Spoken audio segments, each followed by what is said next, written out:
Hi folks, we are checking in on Baby. I just call her Baby for now. Baby is 1 week old today. We started our video, she was 3 days old. You can see we still got you can see, like, compared to the size of the egg behind her, how much she's grown. She's actually over 50 grams. She's really sassy when she starts to feed. She's over 50 grams this morning, and her hatch weight was about 18 grams. So you know, basically 3 times her weight in 1 week. Oh, look at her. Usually, I chart all this stuff as far as the weight and everything like that. And usually the eyes, I think I usually have about 10 days, but she's starting to open them, and we're just at 7 days. I mean, she's probably yeah. I mean, we're 7 days. She was hatched on Sunday or Monday morning, like, I don't know, 2 o'clock in the morning or something like that. I saw her there. Before I went to bed, and or something like that. I don't know. I can't remember. Maybe I fed her at 2 before. Maybe she was there at 11 or something like that. No, it must have been after midnight, because I counted the first day as I counted the first day as actually being Monday. So she's starting. You know, she's completed 1 week, and her formula, let's feed her now before this formula starts changing temperature too much. And come on, babe.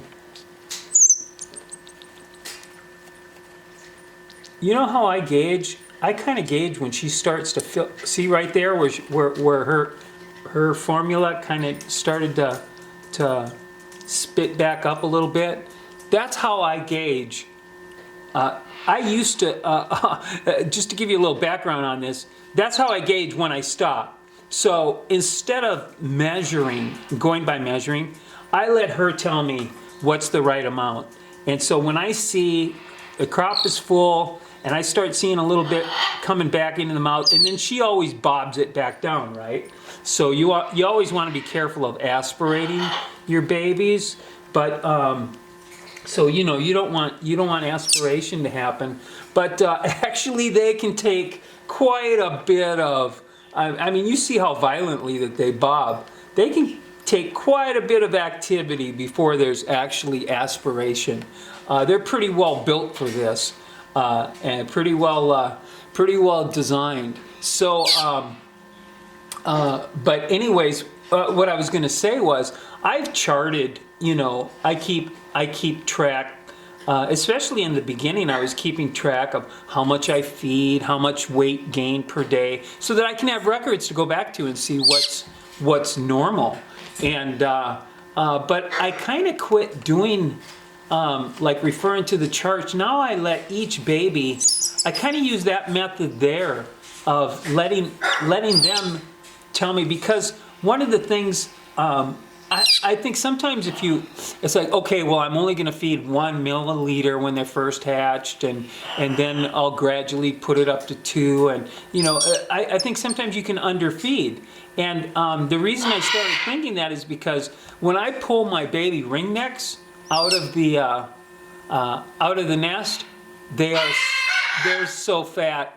I mean, I can't even like keep up with what the parents do. I mean, they just stuff those babies so full of food. It's amazing.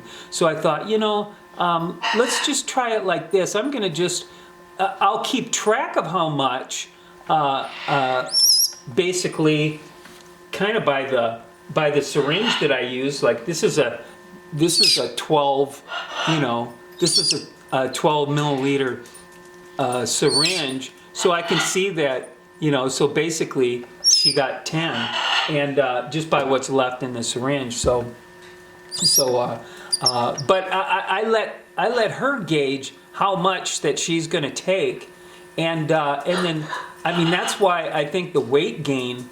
I once had a baby I was trying to use a different kind of hand formula. I use KT Exact, and I was trying out this Tropicana hand feeding formula. I had a baby, and I'm like, oh, I've been doing this long enough. I don't really need to keep track of all these weights.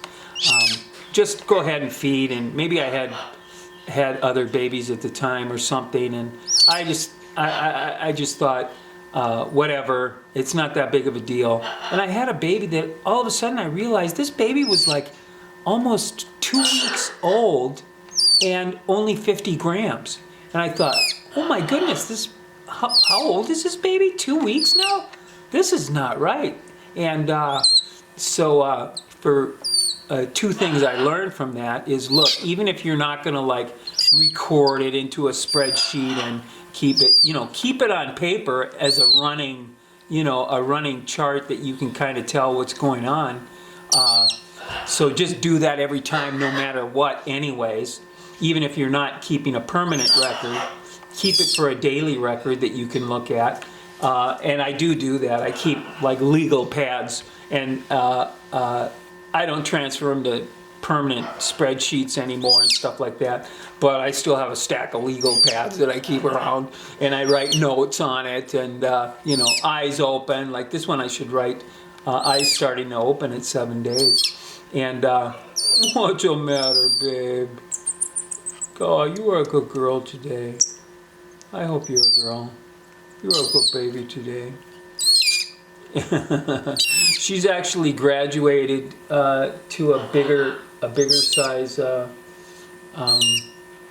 incubator setup because she gets so tall she'll reach up and grab the fan in the smaller incubators. So, yeah. So here we go. 1 week old. Babies, you can just see the nice pink color that she has, and just vocal, active, strong, healthy, and just doing really well. And I think a part of that is just by letting them gauge how much food you're going to give them. Just take as much as you can take, and then we'll let you tell us. You tell me what I'm doing right or wrong, and I'll keep looking and just to make you happy with the right temperature and everything. So that's kind of how we do it here. We love our babies. So all right, folks. Thanks for listening, and thanks for watching.